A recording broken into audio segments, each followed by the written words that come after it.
Hello, everybody. Thank you for being here. This is the Bloomington Monroe County Metropolitan Planning Office Technical Advisory Committee's meeting on July 22nd.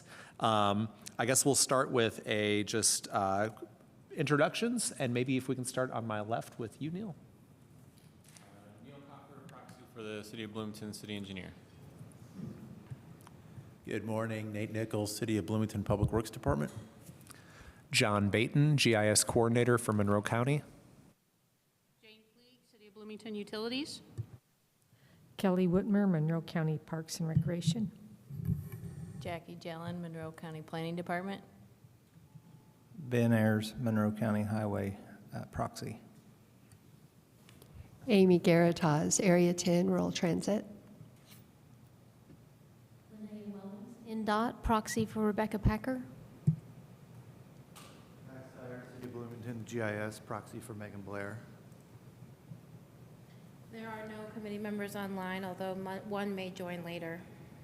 Awesome. Thanks, Katie. And just a reminder for folks, even though there is nobody online, if you do come online, to make sure to turn your camera on if you're voting or speaking. So with that, I think it's on to the approval of the agenda for today. Can I get a motion to approve? So moved. Thank you, Neil. And a second? Do we need? Yeah, we need a second. Thanks, Jane. I guess can we do a voice vote? Is that okay? Yes. So all in favor say aye. Aye. Aye. Any opposed say nay. Any abstentions? Thanks. Do I announce motion passed? Yes. Okay, it seems like that motion passed for the approval of the agenda. On to the approval of the minutes from our last meeting on May 27th. Can I get a motion to approve? Motion to approve. Thanks, Neil. And a second? Second. Thanks, Jane. All in favor say aye. Aye. Aye. Any opposed say nay. Any abstains? Okay, so motion passes. On to communications from the chair and vice chair. I don't have a ton. It's a beautiful summer. I hope everybody's enjoying it. That's me. Jane, do you have anything to report? No. It does not look like it. So staying busy and things like that. I guess we're going to move on to Pat and Katie for some communications from staff. Okay. Just the first item is that the state of Indiana is working on their strategic highway safety plan, and they are accepting public input on that at this moment. So if you follow the link in the agenda, you can go view it, and we encourage you to fill out the survey. It only takes about 10 to 15 minutes if you have time. Just give me 1 second real quick.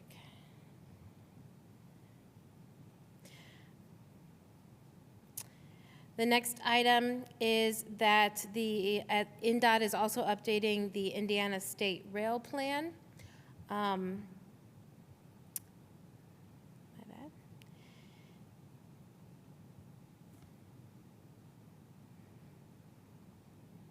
Sorry, 1 second. Technical problems.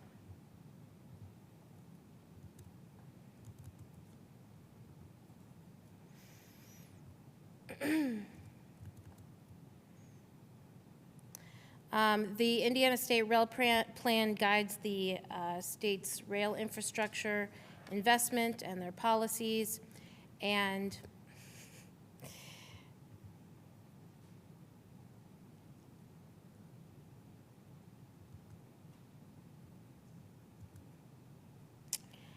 okay, sorry. And they have this website here. It's kind of like a overview of the plan, and then there's a link to the plan at the very bottom. So again, if you have a moment and you want to look at that, the link for that is in the agenda. Finally, we wanted to share item 6.3 in the agenda. We wanted to share this federal input opportunity. The Federal Transit Administration is seeking input from the transit industry and the public about transportation service quality across 5 areas: safety, cleanliness, accessibility, service data, and system reliability. And it looks like they are accepting comments until August 3rd.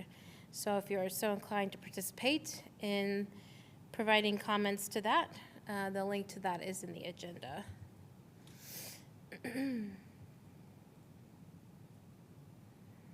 Okay, item 6.4.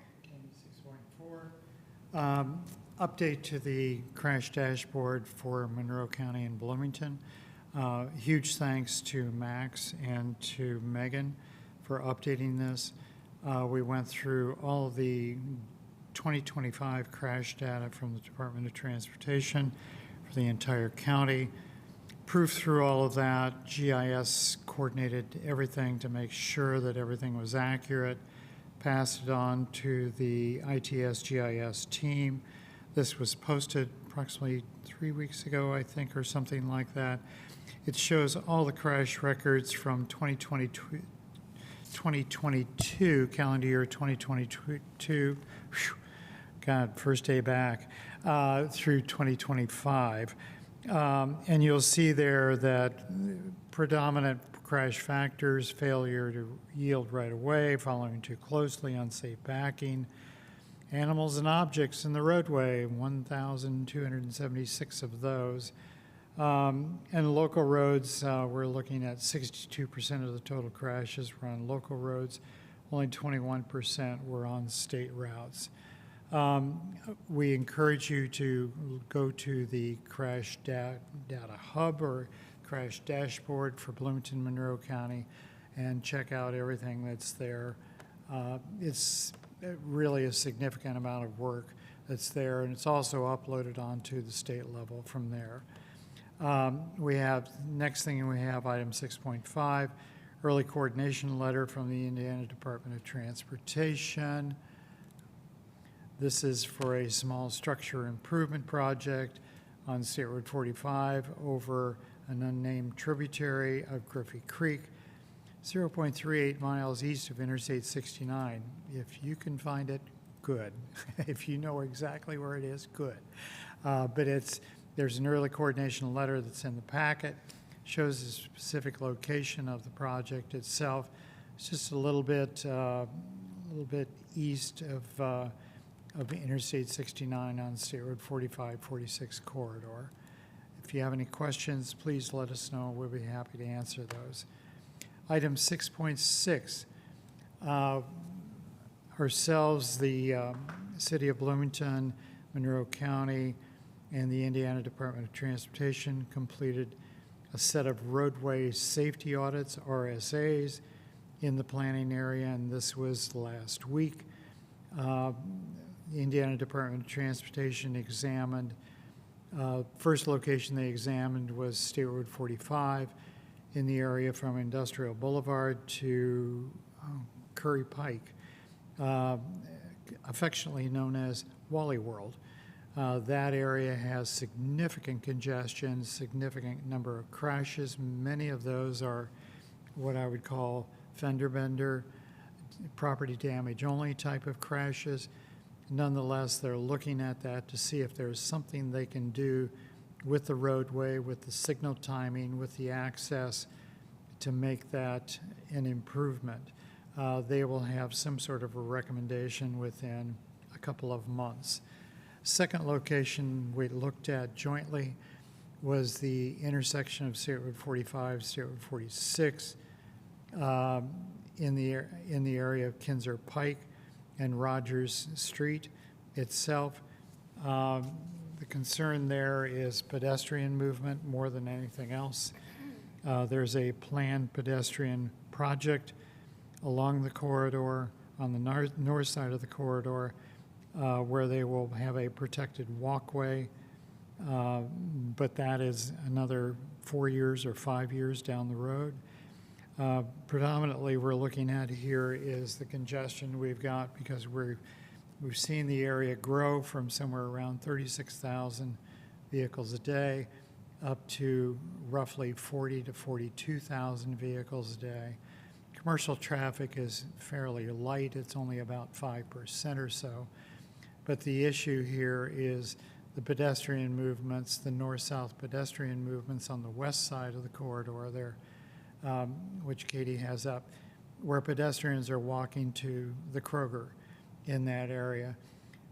We triggered one pedestrian walk just to see what would happen, and we had a significant backup in traffic along the Rogers Street corridor to the south. We don't know what we're going to do on this area. The Department of Transportation will take a look again at all of the crashes over the last 5 years, and then they will have a recommendation coming out from the Independent Roadway Safety Audit Team approximately 2 months from now. The third intersection we looked at was the intersection of State Road 4046 and Moores Pike. Oh, wait till Katie gets down there. State Road 4046 and Moores Pike. If you're familiar with that intersection, we affectionately armored it up. Back in 2020, we had a number of what I would call crazy crashes there, where people weren't looking or they were making right angle crashes.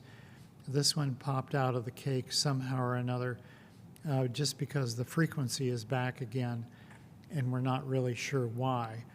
I have a question. There used to be a blinking light there. I'm sorry? There used to be a blinking light. Yeah, prior to 2020, it was an overhead flashing yellow.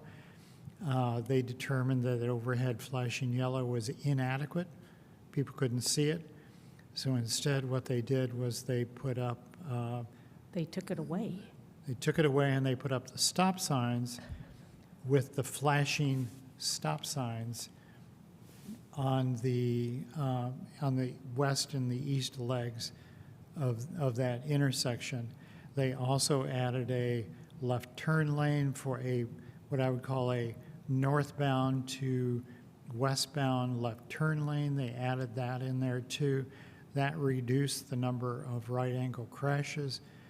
Part of the problem may be sight distance issue on the west leg.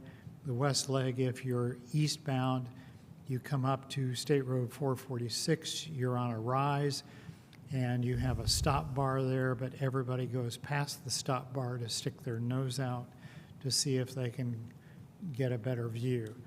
The frequency is up only slightly. The serious and fatalities are not there. It's just property damage only. But this is something that they will look at in terms of what I would call fine-tuning the intersection. Again, that report will be out within 2 months or 3 months at the most. Okay, and then moving, I'll be happy to answer any questions anybody may have before I move on here. Yeah, Pat, could you elaborate at all about like what metrics the audit's looking at? Is it just traffic counts, or is it speed? Is it direction? Is that everything? The metrics are actually several dozen. Okay. In list. I don't have it. So it's fairly comprehensive. It's extensive. It's an audit.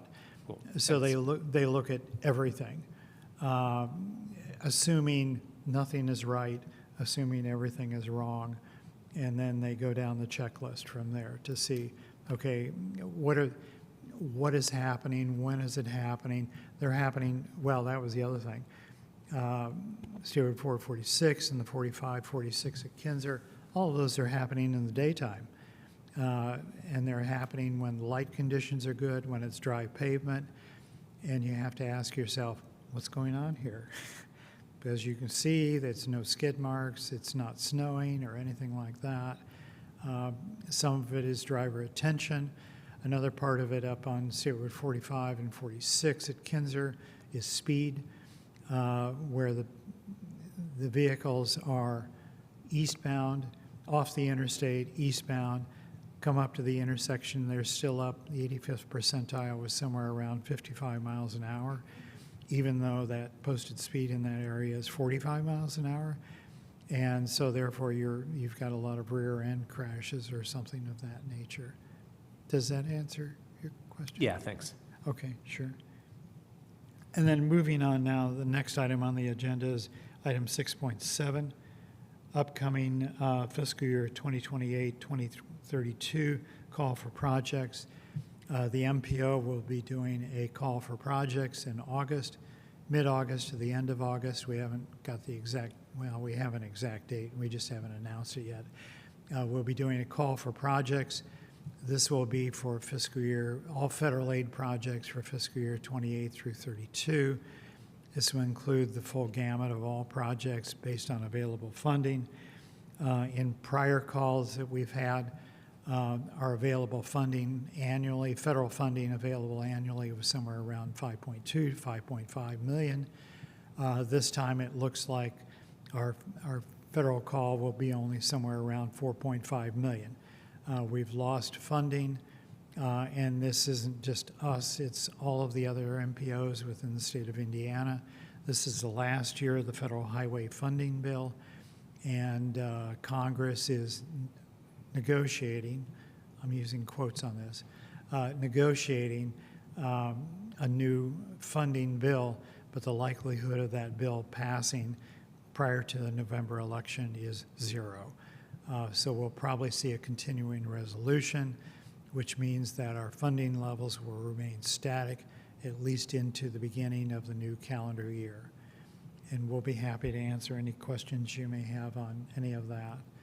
Monroe County and the city of Bloomington are well aware of all of this, and as Bloomington Transit is, and Area 7 Agency on Aging Transit also should be aware of this. Okay, that's all I've got, unless anybody has any other questions. Sorry, I'm out of practice with vacation here. Okay. 6.8, if you go to the TIP project listing that I've linked there, you can see all the updates from the May meeting if you weren't here. We had quite a few updates for a lot of the projects, but if Neil has any more recent updates that he'd like to share, or Ben and Tim from the county, please feel free to at this time. I can give real quick updates on the city's federal projects. So we have our 2nd Street project that's in construction. If you're out there, you'll see it. Our curb ramps phase 4 project is bidding this fall. We did move that letting back to a December letting. We just had a stage 3 submission and they were a little bit behind, so we needed to give some more time for that. Our curb ramps phase 5 project is still early in its design phase. Our High Street project is ready to go to its letting. We've just moved it to an October letting due to some issues with updating the STIP, but very much appreciate the MPO staff's help in getting that resolved. We are in utility relocation right now for that project, and then expecting construction next year in 2027. Crosswalks Phase 3 is still in design. Crosswalks Phase 4 still hasn't started. We're expecting consultant selection for design for that at the end of the year. Our Dunn Street project is in its right-of-way acquisition phase now. And our College Walnut project, we have 2 phases of that. They're now combined into the same fiscal year, and consultant selection for design is underway right now. And I'd be happy to answer questions if there are any. I went through those pretty quickly.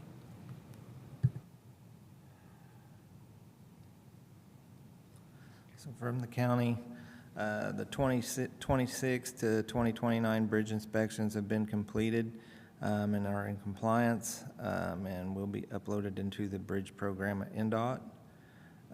Dillman Ridge Bridge 83, right-of-way acquisition is starting to begin in the next month or so.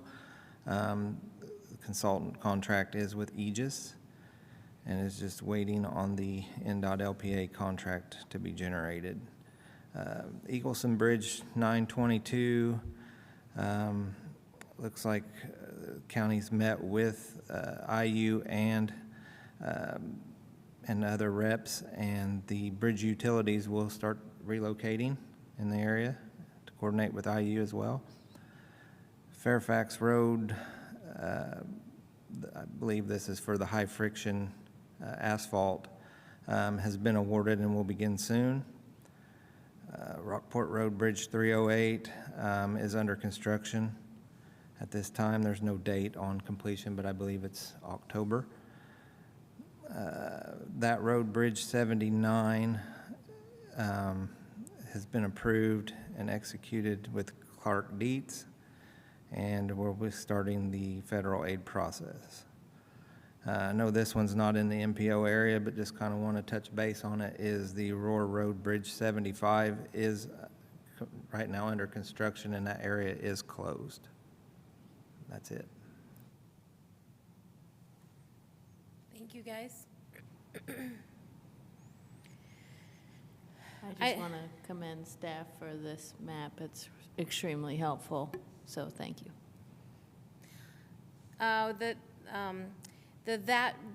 That road bridge is in the tip. We added it in May. It's not on the map yet because the map just updates every month. So it should be up there showing soon.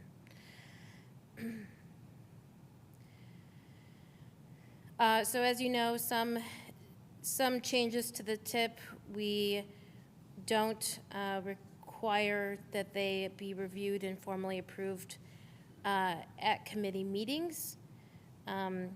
However, so there is one change to the tip that was completed since the last meeting that did not require TAC review. So this is just an FYI to you in terms of what was done. I really don't know why that screen is so weird today. So the city's downtown curb ramps 4 project, the CE and CN phases were shifted from fiscal year 26 to 27, and the CE phase funding amounts were updated. And the reason for this change was to just provide additional time to complete environmental and design process.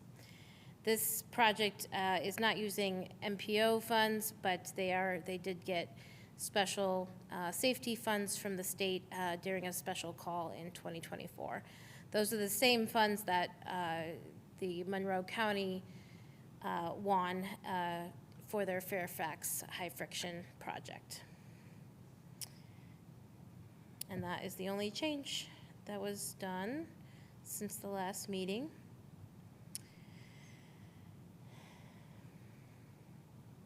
Item 6.10 is for your review, but also just something to think about in all of your free time that you have. So this is just an attempt to kind of provide you more information on this whole review process that we have to put ourselves through. So we have first the federal law that guides us, which is fairly general. And the federal law defines what we call amendments and modifications. And this is the reason, we bring items to you for updating the TIP document and ask for your recommendation to approve it, to send to the policy committee. The federal definitions here, though, are pretty vague. And so then at the state level, they are able to specify how they will define amendments and modifications. So when those changes are sent to them, they do their own public reviews and posting to the website according to their definitions here that you see. And then most specific of all is that the local community, you guys, are able to dictate the standards at which you want to review things. And so they at the very least need to meet the state, or they should meet the state and federal definitions, but they can get more specific beyond the state and federal definitions in terms of how reviews are done locally, how long you want public comment to be, what types of changes you want to review, and it can be as specific as you really want it to be. And so our guidance, our local policy is within Bloomington, or within the MPO's public participation plan. And it's not, that language is just in the plan, it's not in the tip at this time, but we'll be sure to include it in the tip in the future, just so that it's easier to find. And so at this time, we have, our local policy is to have a major amendment category where all the committees review it, where there's a 30-day written comment period, and where it requires a meeting and adoption by the policy committee. And then we have definition for a minor amendment, which includes these criteria here, and does not require the 30-day comment period, does not require CAC and TAC review, but just requires policy committee review. And then we have administrative approval amendments policy, which is changes that only have to be sent by email to the policy committee for a 3-day review, and if nobody comments, then we can go ahead and send them to NDOT for their review. So that's what our current policy is. So we will likely come back to you in the future, and we will likely want to propose some updates to our current process. In particular, I can say right now that we would like to reduce the time period to the public comment period to more like 10 days or 2 weeks at the most instead of 30 days. And we may also propose some other changes just to bring it more into sync with the current state and federal definitions of things. So I know that's a lot of information, but if there's any burning thing on your mind where you're like, man, I really wish I had a chance to review that thing before it got sent to the state, feel free to write that down and bring it up when we propose changes in the future. Any questions? Yeah, in terms of public comment, just like a back of an envelope calculation, what's like the annually, how many public comments do you guys receive about these processes?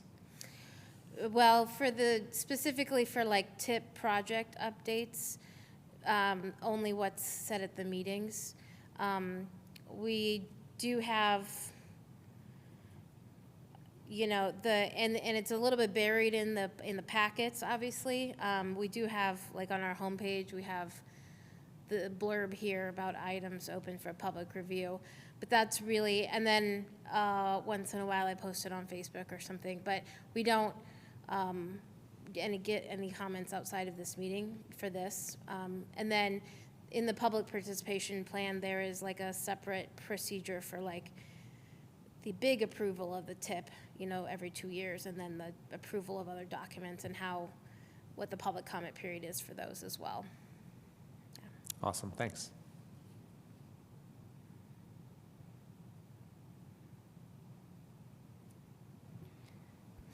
Just a quick question, Katie. Is it addressed in here when there's an exchange between LPAs or MPOs? Like what, if that's in there, or is that not part of this discussion? What kind of exchange? Just like a conversation? Like, I guess it's somewhat addressed in changing the construction year, like phase timeline. So would that be like part of that under administrative? Yeah, I mean, that's something we would definitely coordinate with the LPAs. They would keep us apprised on, the status of their project. We do the quarterly project meetings or quarterly tracking meetings where we get updates from the LPAs, and then we get updates in between that as well. And if they cannot use, if they're assigned funds in a given year and they cannot use them, then we'll have to reassess, where those funds go, and then we have to work with the LPA and their NDOT project manager to figure out what like a new letting date would be. Yeah, so we have conversations within that, basically to get to the point where we can propose this update to you in terms of what we think is what we in the LPAs think is the most reasonable solution based on all the information we have. Okay, thank you.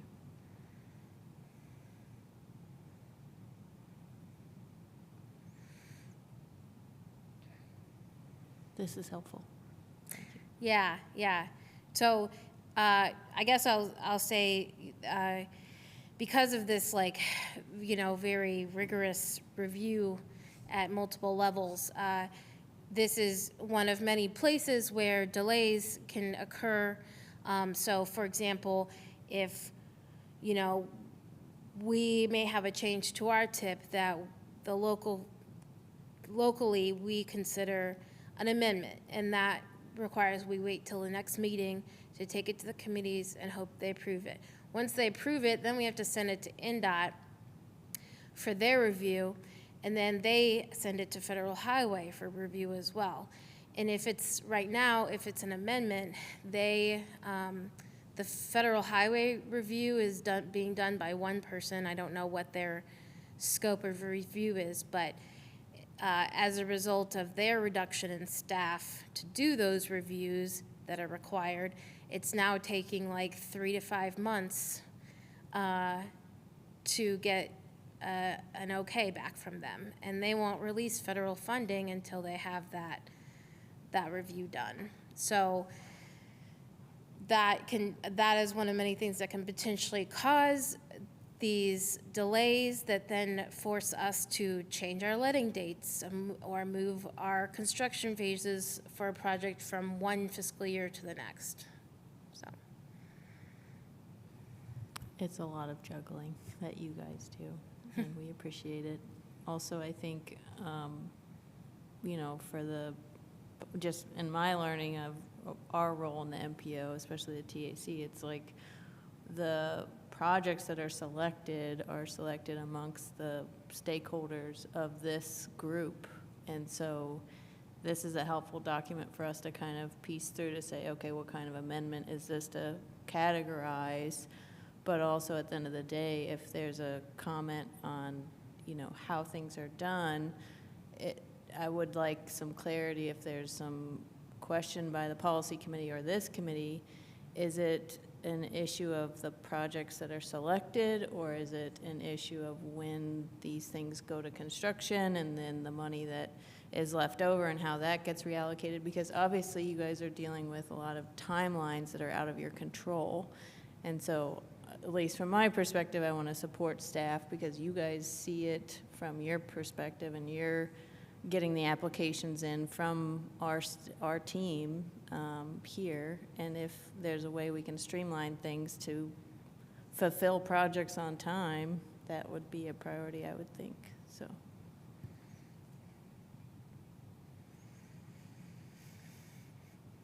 Yeah, thanks.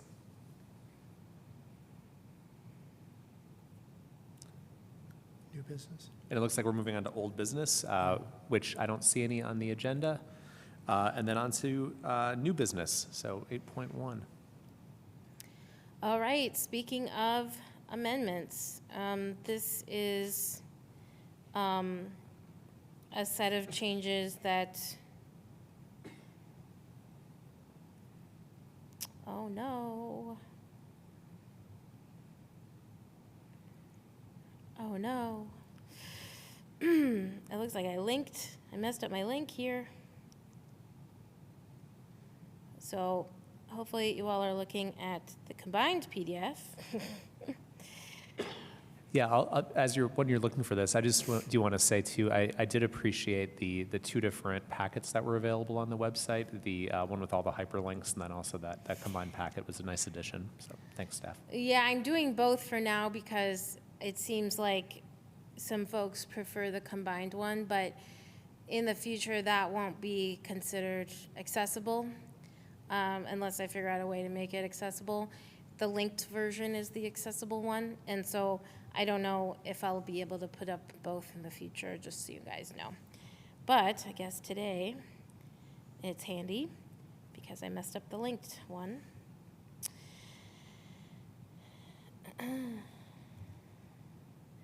So we are requesting your recommendation of approval to the policy committee for some changes to the tip. The first change to the tip is the addition of a new NDOT project. It's 2 fiscal years for a traffic signal modernization project that was already in the tip, but they are different project numbers and contracts, so though I have listed them here in the tip together with the others, they are considered new project additions.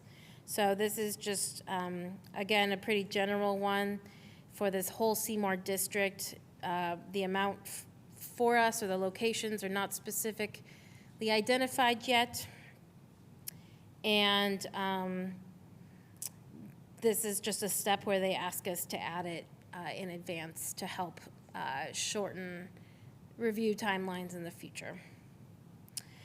The next addition is a new NDOT project, again, a kind of a grouped one called raised pavement markings, and so they have added in some allocated amounts for fiscal year 29 and 30 to the other years that were already in the tip.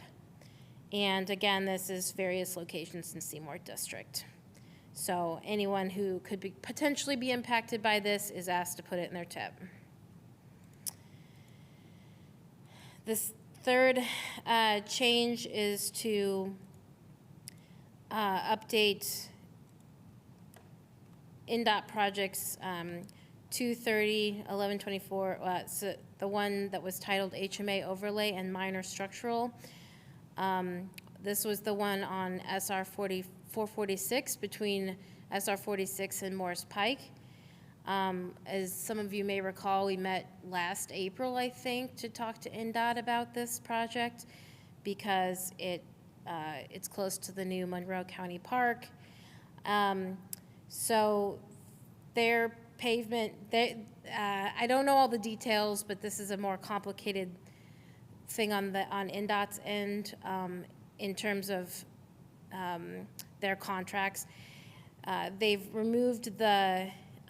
changed the scope to remove the HMA overlay portion of it, and they've shifted it just to bicycle pedestrian facilities on SR 446. They have also shifted the right-of-way phase out to fiscal year 29, and the construction has moved from fiscal year 30 to 32.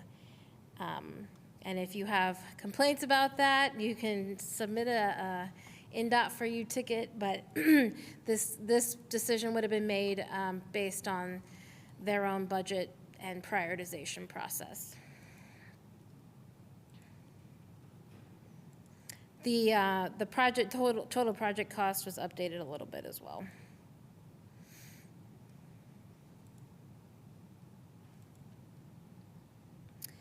The fourth change is to the Monroe County Old SR 37 South and Dillman Road intersection improvement project. After some of the funding exchanges and the shifting of College and Walnut project and the shifting of the SR 37 and Dillman Road project to new fiscal years, which we did this past spring. After all of that shifting around was done, we had $122,000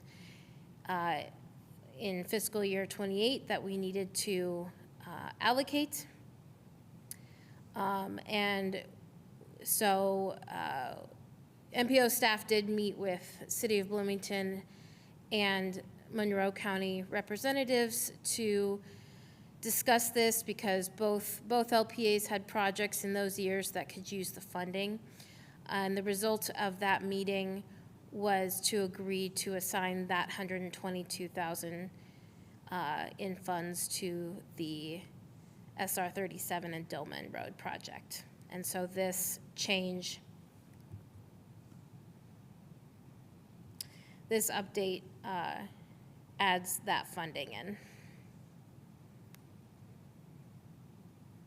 And that's it, I think. I have a question. Mm-hmm. Back to the NDOT sidewalk by Brewster's Ice Cream to the Monroe County Nature Preserve. Did they say how wide that's going to be? I know we had this long discussion, and I was under the impression it was wider than a normal sidewalk, but not wide enough to be a path. I don't think they've, and well, now that they've moved the construction date out, I don't think that they are necessarily at that decision point yet, but yeah, they know our feelings about having a wider sidewalk there, but, or a multi-use path. But I believe their explanation last year was that the funding they were using didn't allow for anything larger than, was it 8? 8 or 6 feet, one of the two. Yeah. Okay. But I can check into that again and see if there's been any changes. Excellent. Thank you.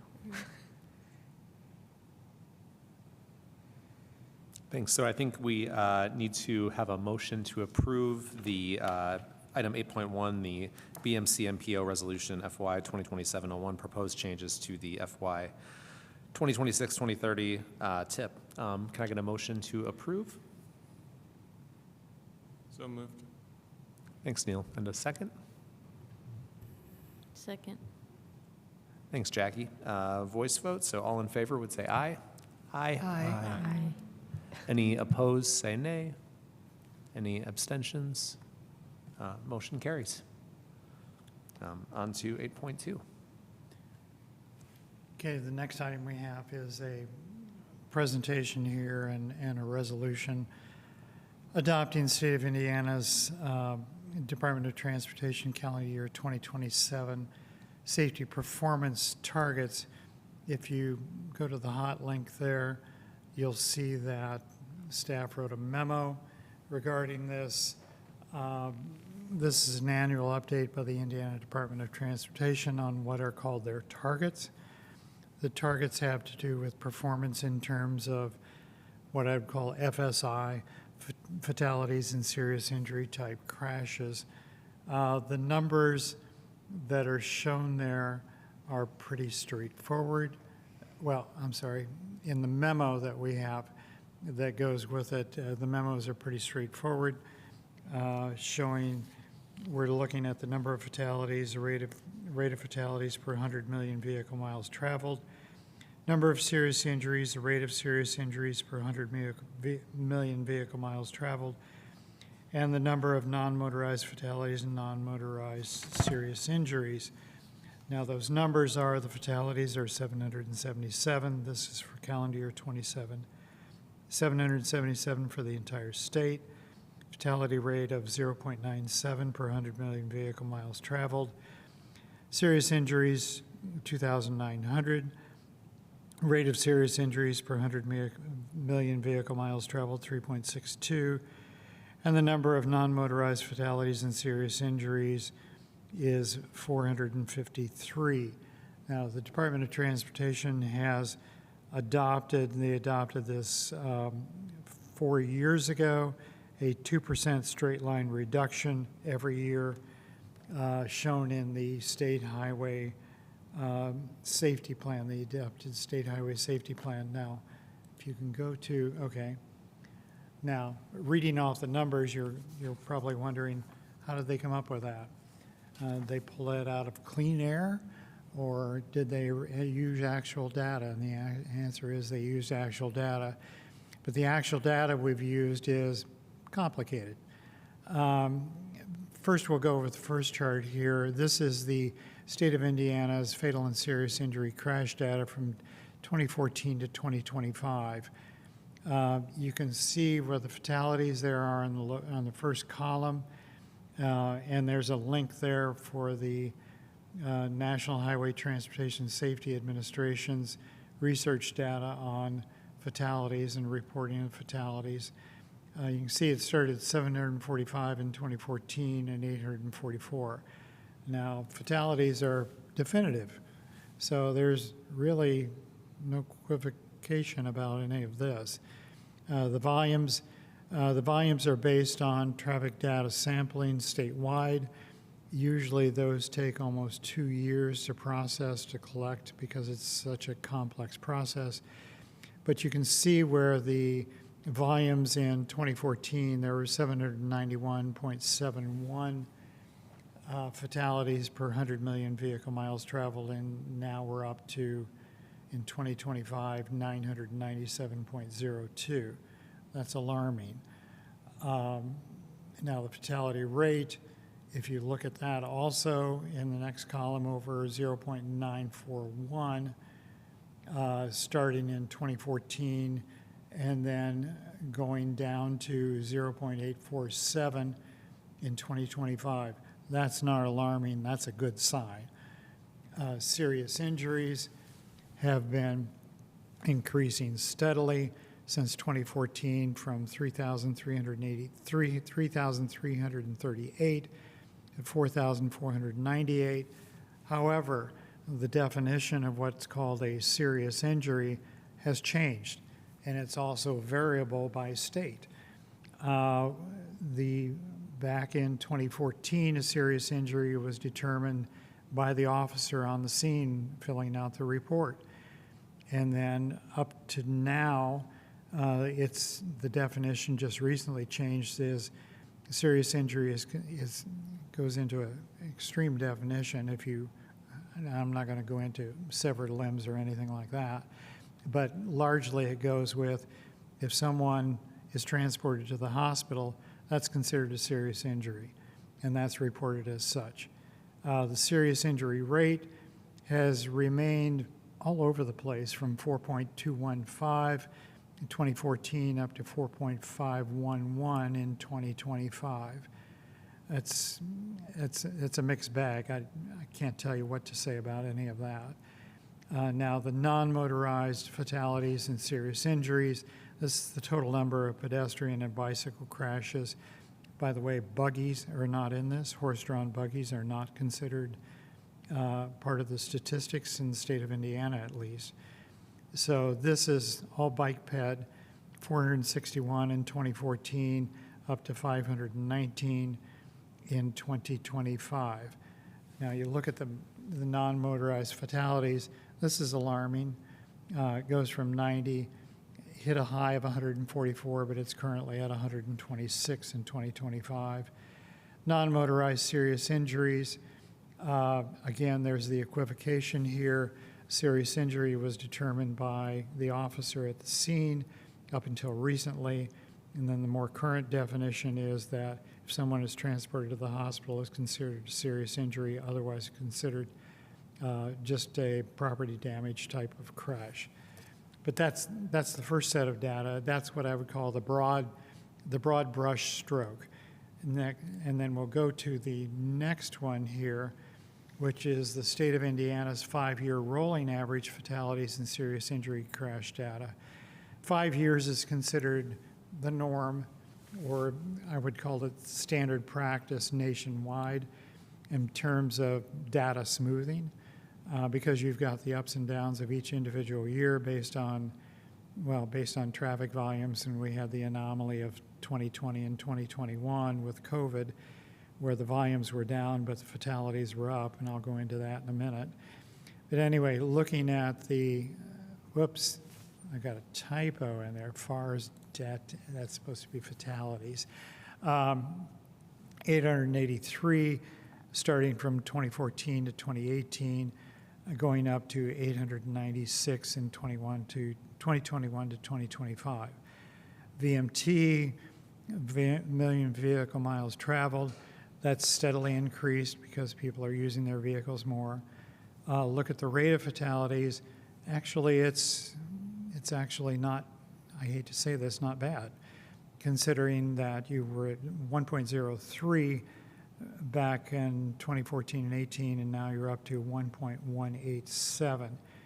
Serious injuries have increased steadily, again, from 3,375 on the 5-year rolling average up to 4,026. Again, this goes into the definition of what's a serious injury and what's not. The rate of serious injuries there, you can see the rate is what I would call fairly constant, with a slight increase and a slight decrease in the last 4 years. I'll go into why on that in a few minutes. The non-motorized fatalities and serious injuries, that's still up. And every one of those is considered, it's tragic. That's the only word I want to use. Now I'll go to the last chart here. This is boiling down. This is where we get maple syrup from originally the tree sap. The 5-year rolling average fatalities and serious injury crash targets. This is how the Department of Transportation, Indiana Department of Transportation, determines how they're going to come about their target. You can see the baseline values here, which began in, ending in 2021, beginning in 2022. Fatality rates, fatalities 883, with a 2% annual reduction across the board from 2022, 3, 4, 5, 6, and 7. We arrive at a target of 777 in 2027. The rate of fatalities, you can see the rate of fatalities has been dropping, and I'll explain why here in a minute. The number of serious injuries has actually been all over the board and somewhat slightly increasing, but in 2026, over the 5-year rolling average, it's down. And then the rate of serious injuries, again, this is a variable due to the definition of what's a serious injury. And then the non-motorized fatalities and serious injuries, we're seeing a drop here from 2022 all the way down to 2026 and in 2027. Now you're saying to yourself, how did they get the drop? Well, the answer is they've been the Office of Traffic Safety, both in the districts, each one of the individual districts, and also in the central office, have been very aggressive about investigating intersection crashes and non-intersection crashes. Predominant number of fatalities are actually on local roads. They're not on state routes. And a predominant number of those fatalities on local roads are at night. And they often involve speed, high speed or excess speed above design standards. So the Department of Transportation Office of Traffic Safety has gone through in a very aggressive manner, re-examining all locations, hotspots and other locations in a what I would call visionary look at it, lowering speed limits, adding bicycle lanes, narrowing travel lanes, slowing the traffic down, because speed is the #1 predictor for the fatalities and for serious injuries. They've been extremely aggressive, and the results have shown here when you look at the rate of fatalities going down, and also if you look at the number of fatalities going down. And are we, and have we, then there's the other question of, have we hit the targets for the 5-year period? And the answer is the jury's still out. We're required, the state of Indiana is required to hit 3 out of the 5 years. And if you don't hit 3 out of the 5 years, then the punishment will come in and funds will be shifted to Highway Safety Improvement Program funding. So far, we've hit 2 out of 4. And then the 5th year is this calendar year 2027 coming up here, which will tell us whether we've hit the target. 2026, which will tell us whether we've hit the targets or not. Thus far, as of the end of June, fatality rates are down across the entire state, down substantially. And I credit that to the Department of Transportation and the efforts they've done. On the converse side, serious injuries are up statewide. Part of that is a reflection of added travel. part of it is a reflection of we don't know, and we're still trying to figure that out. Anyway, that's a long story to get to the target, the calendar year 2027 targets. And then in your packet, there's a resolution that we've got proposed here for endorsing the Department of Transportation's calendar year 2027 targets. Questions? Anybody, please? A lot of statistics and data. But I wanted to show, we've had this question over several years. How did they get there? Well, this is how they got there. Yeah, I'll just say thanks for that, for you elaborating on that to make it a little bit more clear. I know in the past what we've done as a committee has been to basically have an amendment that would say that the Bloomington Metropolitan Planning Office would prefer these numbers to be 0 for fatalities.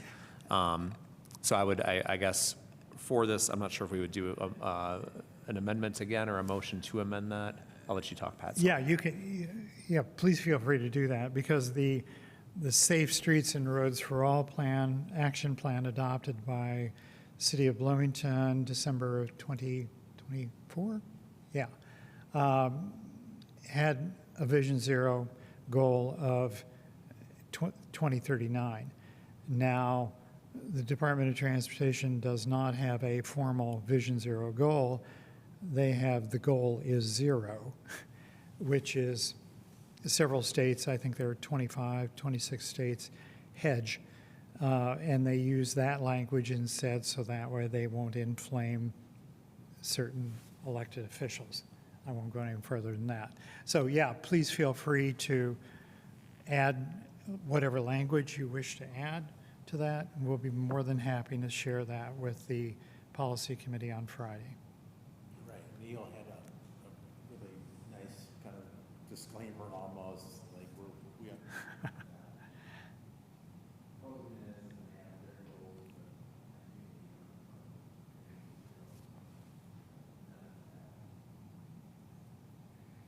So if everybody here is okay with that, does anybody have questions about what we're getting at here?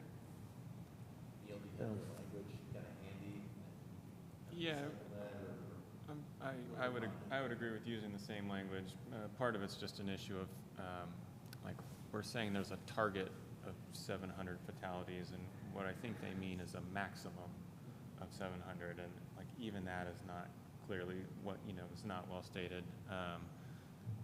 But so yeah, I think just we're using the same language. I actually had a question in the data, and I think I maybe heard it backwards, but just so I know, not in the target data, but in the actual crash data, you were showing like 2014 to 2025 or something. Okay. In the fatalities and the fatality rates over that time, has the number and rate that has increased, right?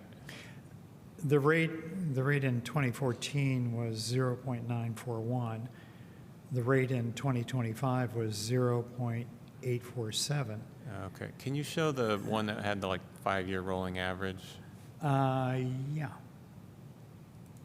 Whoops. Here we go.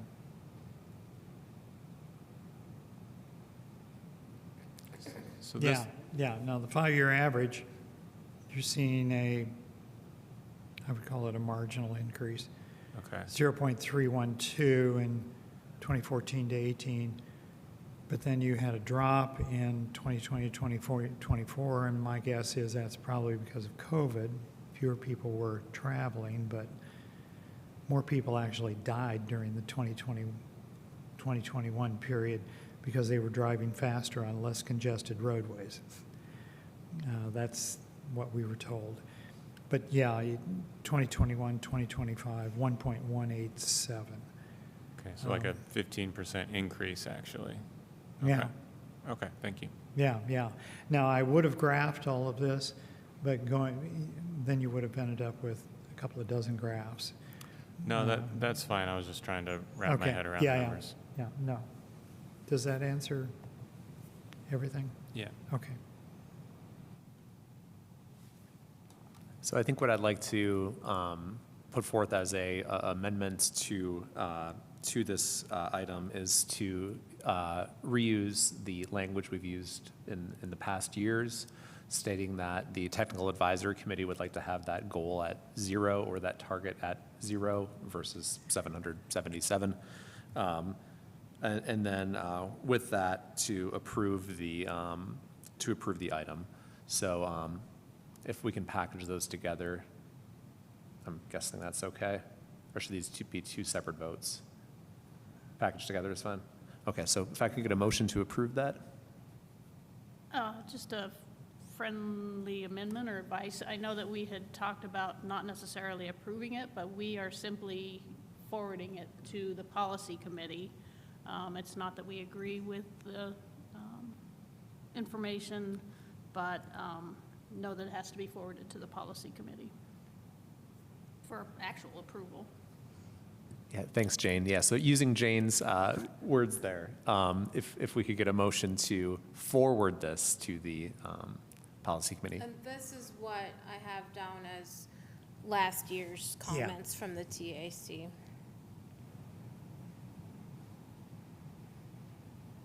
Please take your time to read it.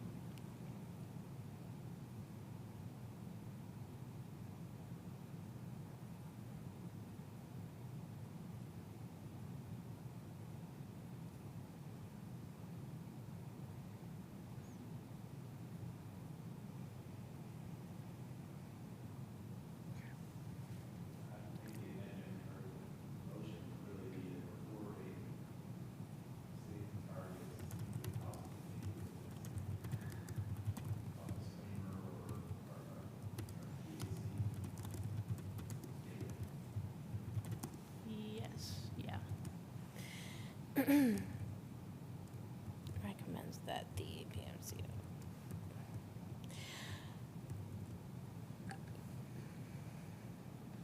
And we also have to recognize that, I mean, perhaps part of the reason that even though the state, does advocate for 0 deaths, we have to set a target that we can actually have a chance at meeting due to policy and funding and everything like that, so.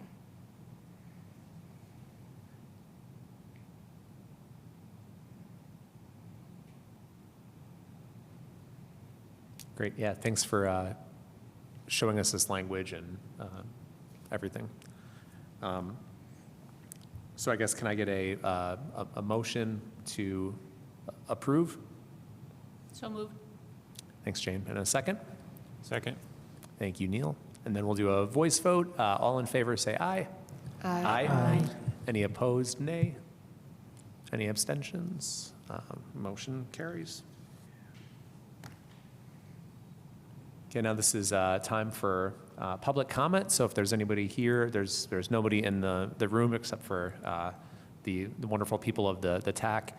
If there's anybody online who would like to make a comment, now it's your time. So I guess you could raise your hand.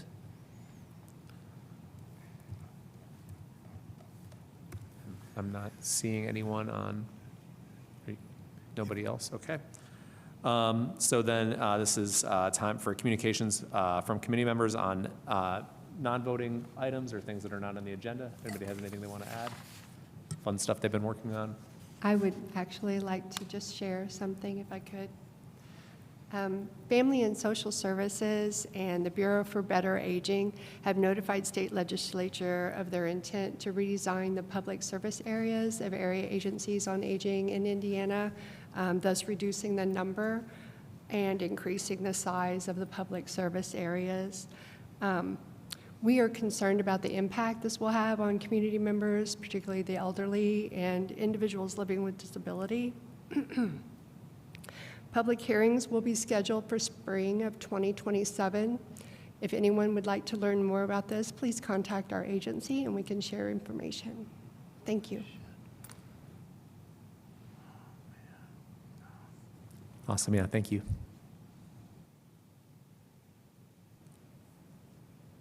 Okay, or topic suggestions for future agendas. It looks like our next upcoming meetings, we have the Citizens Advisory Committee today as well at 5:30. That's a hybrid meeting, followed by the Policy Committee, which would be on Friday, is that what the 24th is? At 10:30 a.m. And then the next technical advisory committee is going to be in August, on August 26th at 10 a.m. With that, another successful TAC meeting. Hope everybody here enjoys the rest of their July. Stay cool, school's about to start. Stay safe, and we'll see you guys in August. So with that, adjournment. Thank you. Thank you. Thank you.